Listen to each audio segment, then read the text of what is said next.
C'est ma TV vous présente la chronique culturelle. Je vous souhaite la bienvenue à cette autre chronique culturelle. Je suis en compagnie cette semaine de Mireille Soucy, qui est directrice communication marketing des Arts de la Scène. Mireille, bonjour. Bonjour. Mireille, on va commencer comme on commence toujours. Ben là, on a eu une belle fin de semaine. Oui. Les deux frères, Daniel Lemire. Oui. Oh, la marche est haute pour la prochaine semaine, mais Oui. on va commencer le cinéma parce qu'il y en a qui attendent fébrilement un certain film qui sera à l'affiche bientôt. Oui, effectivement. Donc, on termine avec Transformers 1.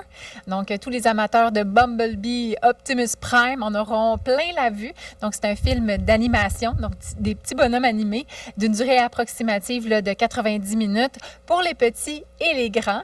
Donc, c'est un film qui est général et qui était aussi attendu, mais on va migrer ensuite vers la petite et le vieux. C'est un film mettant en vedette une brochette d'artistes québécois. Jean Dumas. Jean Dumas! Gildon Roy. Je m'attendais plus à Gildon Roy en premier, je dois dire. Donc, on est dans la vie de Jo, une petite fille de 10 ans et qui a 3 sœurs, un père dépressif, bref, dans un petit quartier travailleur, ouvrier. Et puis, elle fait la connaissance de son nouveau voisin. Et là, s'enchaîne, bien entendu, une histoire d'amitié. Donc, un film québécois sur une trame d'une recette gagnante. Hein, la plupart des films ont, comme le Québécois, ont le tour d'aller dans notre fibre tissée serrée. Donc, c'est comme ça que se construit ce scénario-là. C'est, attendez, les dates exactes, du 19 au 24 octobre, réservé à votre agenda, puisqu'en plus, on a les mardis IGA, donc sur présentation de la carte de membre et non la carte scène. Bien, vous avez un 2 pour 1, soit la représentation de 13h30, mais aussi celle de 19h30. Bon, Gildon Roy, je disais Jean Dumas parce qu'il est très populaire dans une autre télésérie maintenant, et il est en compétition avec l'armée. Là, Ah oui, ah oui. Bon, parce que je vais en parler, mais quand même, avec Guillaume Otis. Oui. Oui, effectivement. Qui est aussi comédien dans La petite et le vieux. Exactement. Ben oui, c'est lui qui fait le papa dépressif dans, dans ce film-là. Donc, c'est vraiment une belle brochette d'artistes. Oui, vraiment... Il y a vraiment eu un gros battage publicitaire autour de ce film-là et on le remarque puisque c'est le 19 que ça commence et on a déjà des gens qui se présentent à la salle puisqu'il faut expliquer une particularité. Hein. On a un écran, une salle, un film présenté par semaine. Donc, il peut arriver qu'on ait certains décalages par rapport aux dates qui sont annoncées à travers le Québec. On essaie de se rapprocher le plus possible. Il ne faut pas oublier aussi qu'on essaie d'avoir un peu d'avance pour que les gens puissent préparer, entre autres, des fêtes d'enfants ou autres. Donc, à ce moment-là, à présenter un film par semaine, il se peut à ce moment-là qu'il y ait un effet de tricot lousse. Donc, à ce moment-là, on sort la date au Québec au début du mois, puis que nous, on est vers le milieu ou la fin du mois. Donc, on essaie le plus possible de pouvoir rassurer les gens qu'on va l'avoir dans notre salle locale. Toutefois, on doit composer avec certaines réalités que je ne peux pas toutes vous expliquer, mais on essaie d'être dans une fenêtre raisonnable. Surtout, on sait qu'il y a un grand intérêt pour les films québécois, donc on essaie de nourrir nos gens qui sont vraiment très affamés de ce genre d'œuvre-là. C'est bien expliqué. Puis ça fait partie de notre mandat aussi, d'avoir... Oui, mais moi, je l'apprécie, et on le dit souvent que les films qui sortent dans les grands centres, quand même 2 semaines, 3 semaines, c'est pas beaucoup, là. Non. On le présente à Montmagny. Ben oui, mais il peut y avoir des gens impatients. Hein? On comprend ça, on apprécie si on a des coups de téléphone. D'ailleurs, on est très ouvert aux suggestions. Ce film-là fait entre autres partie des suggestions qu'on a reçues. Donc, on est toujours très ouvert. Vous pouvez passer par la messagerie de notre site Facebook, le site web, ou encore nous appeler au 241-57-99. À partir de ce moment-là, on met ça dans nos suggestions, puis on voit ce qui est possible de faire avec les conditions des diffuseurs de films aussi. Bon, il y a Joker qui s'en vient. Oui, effectivement. Donc, Joaquin Phoenix et Lady Gaga qui se retrouvent sur l'écran. Ce sera notre film d'Halloween de cette année. Donc, du 25 au 31 octobre, on présente Joker, La folie à deux. Un film qui n'a pas tant besoin de présentation. Donc, c'est un meurtrier, un prisonnier qui trouve l'amour en prison. Donc, on va présenter ça comme ça. C'est la trame de cette œuvre-là. Et puis, si vous voulez peut-être approfondir les côtés sombres de l'esprit humain, mais je pense que c'est un bon film pour vous. Je pense qu'il faut aussi être solide pour ce genre de représentation-là. Si vous aimez les choses un peu plus légères, je vous conseille le film avec Guy Delroy. Il s'adresse à quel âge? C'est 13 ans et plus, violence pour... oui, le Joker, exactement. OK. On parlait qu'on a eu les deux frères en fin de semaine, la fin de semaine d'Action de grâce. On a eu Daniel Lemire. Et là, la marche est haute pour la prochaine fin de semaine. Ah, mais c'est tout... Les marches sont toujours de plus en plus hautes à monter aux Arts de la Scène. Oui, c'est ça. On s'en vient vers des fins de semaine très occupées qui vont jusqu'à 3 spectacles par fin de semaine.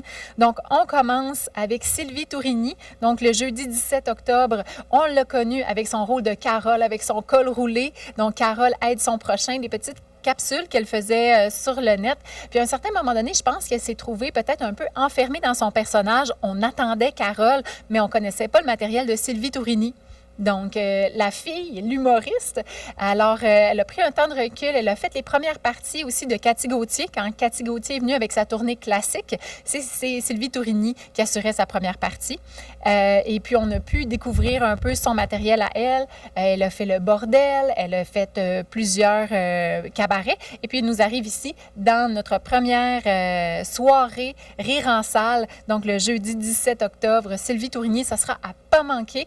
Puis, pourquoi pas, c'est le temps de la chasse, il me semble. Pourquoi pas organiser une soirée de filles? Je pense que ça va être très intéressant. J'adore quand le cabaret se déguise et prend des airs de comédie club. C'est vraiment fantastique. Est-ce qu'on est capable de faire? C'est au cabaret Cogeco? Ici, exactement. Ici même où on se trouve présentement. Donc, on habille la salle et on crée vraiment une ambiance qui fait comédie club, l'espace d'une soirée. C'est le moment de venir décontracter. On a une possibilité de casse-croûte sur place, de continuer la soirée. Oh, ouais, c'est une bonne suggestion. On continue. Oui, pour vendredi, c'est un duo que j'attends personnellement depuis 1 an. Donc, Paul Deslauriers, un des grands bluesmen canadiens, un virtuose de la guitare, un gars totalement excentrique, coloré, qui... c'est comme s'il parlait en faisant jouer sa guitare, qui a eu un coup de foudre professionnel et amoureux avec Annika Chambers, qui est une fille originaire du Texas, qui a commencé à chanter dans les chorales et qui a développé là, sa passion pour la musique soul. Donc, à un événement de blues, il n'y a pas très longtemps, un peu avant la pandémie, ils se sont rencontrés, se sont mariés. Et puis, depuis ce temps-là, oui, effectivement, ils sont sur scène ensemble. Les prestations sont toujours torrides, délirantes, extraordinaires.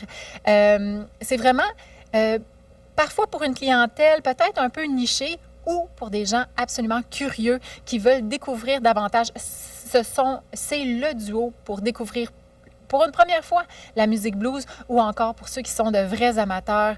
Ils sont allés au Festival de jazz de Montréal, donc on devait les avoir l'année dernière et puis, en fait, Annika est partie sur une tournée en Europe. Donc, Paul l'a suivi et puis on a la chance là, de les avoir à Montmagny. Ils font 4 représentations de leur tournée Big Trouble au Québec et on les a, nous, à Montmagny. On va avoir aussi un apéro de la relève. Donc, on va avoir des danseurs qui vont venir ici au cabaret avant, donc arriver tôt. Ça, c'est gratuit, dès 19h20, puisque le spectacle commence à 20h. Et de l'école Porte au Swing, donc on va pouvoir voir des danses, de club un peu des années folles. Donc, du Lindy, du slow Lindy. Donc, on va avoir du blues. Donc, ça va être pas comme des danses...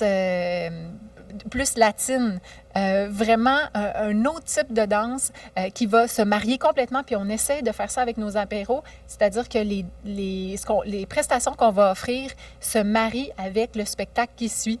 Donc, si c'est un spectacle de musique de tel genre, on va essayer d'avoir des artistes émergents qui sont de ce genre-là. Donc, on ne vous invite pas à danser, c'est pas nécessaire, mais vraiment de vous imprégner en vivant cette expérience-là avant le spectacle de Paul Deslauriers et Annika Chambers. Tu parles des années folles? Oui. C'est quoi les années folles? C'est quelles années? Les années d'après-guerre. OK, ça c'est beau, parce Oui. que moi, c'est ce que je pensais, mais je voulais voir. Est-ce que tu avais ciblé comme année folle? Oui. Parce que les années 60, je pense que chaque décennie c'est sombré une folie. Oui, absolument. Mais oui, mais ça prend ça. Mais après avoir connu l'austérité, bien là, à ce moment-là, tout redevenait possible. Donc, oui, c'est ce genre de danse-là qui ont émergé dans ces années-là. Donc, c'est ça que vous allez pouvoir voir et être témoin. Mais vraiment, si vous avez une curiosité envers le style blues, je le répète, ce spectacle-là, c'est vraiment quelque chose à voir. Deux artistes qui se complètent bien. J'ai rarement vu une chimie comme ça parce que j'ai regardé d'autres prestations. On a la chance d'avoir à Montmagny ces deux artistes-là. Donc, c'est absolument fantastique. Un gros coup de cœur. C'est sûr que pour moi, c'est vraiment... J'attends. J'ai mon billet depuis déjà plus d'1 an. Donc, c'est un plaisir personnel que j'essaie de transmettre. Ils se sont mariés dans tous les sens. Exactement. Ben oui, pour le plus grand plaisir de tous. Oui, la musique, la vie commune. Oui. Alors, c'est vraiment là à voir. C'est vendredi. Oui. Donc, le pré-spectacle, oui. C'est à quelle heure? L'apéro de la relève est à 19h20. C'est une durée d'à peu près 20 minutes de prestation. C'est déjà notre deuxième apéro de la relève. Donc, dès qu'on en a un qui se prépare, bien, je vous en fais signe. Mais on n'a pas encore un calendrier qui a été établi. Donc, à la pièce comme ça, on l'annonce. Ensuite, parce que la fin de semaine n'est pas terminée. Oui, mais c'est ça. Il reste samedi, puis il nous reste 3 minutes et demie. Fabien Cloutier, qui vient en supplémentaire de son spectacle Délicat. Lui qui sait nommer les choses avec finesse, mais aussi avec franchise. Donc, il y avait, je pense qu'il avait fait Salcombe à son premier passage en mai il y a 2 ans. Et là, en fait, on était dans les tout premiers spectacles du début de sa tournée et on a la chance d'être dans les dernières représentations. Donc, vous pouvez même, si vous êtes allé au tout début de sa tournée, revenir voir comment le spectacle a évolué. Donc, il y avait un très bon retour de ce spectacle-là parce que Fabien Cloutier a cette façon-là de nommer les choses avec lesquelles, parfois, on est un peu hypocrite et puis dénommer habilement. Et le message passe très bien, justement. Donc, bien contente de revoir Fabien Cloutier, donc le 19 octobre à 20h. Il ne faut pas oublier aussi qu'on a les aventuriers voyageurs.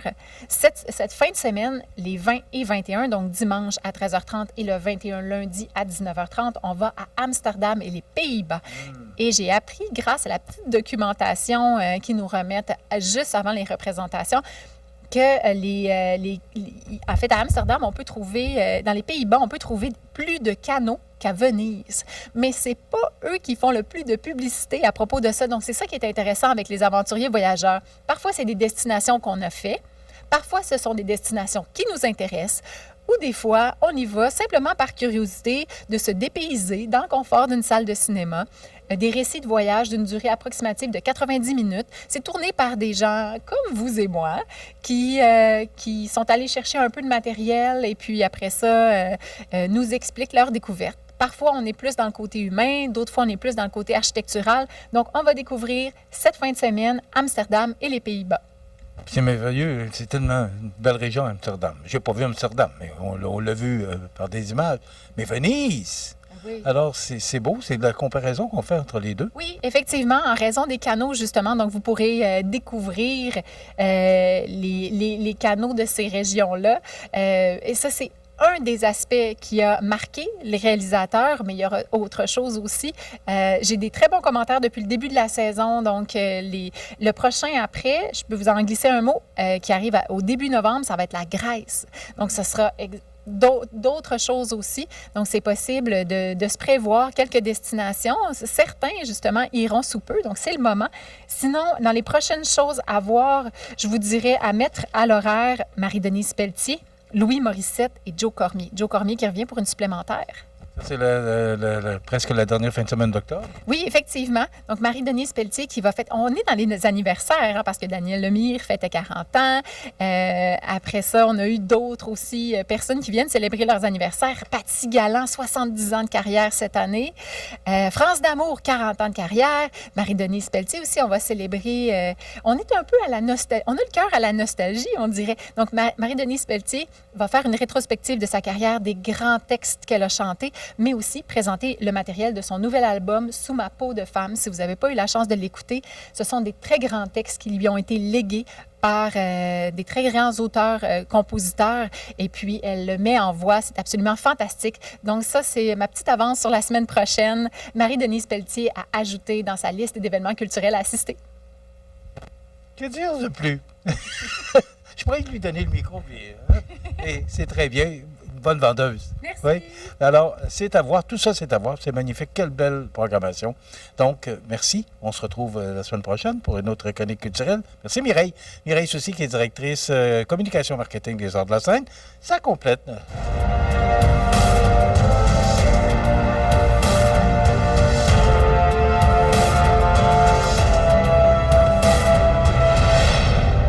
CMA TV vous présente la chronique culturelle.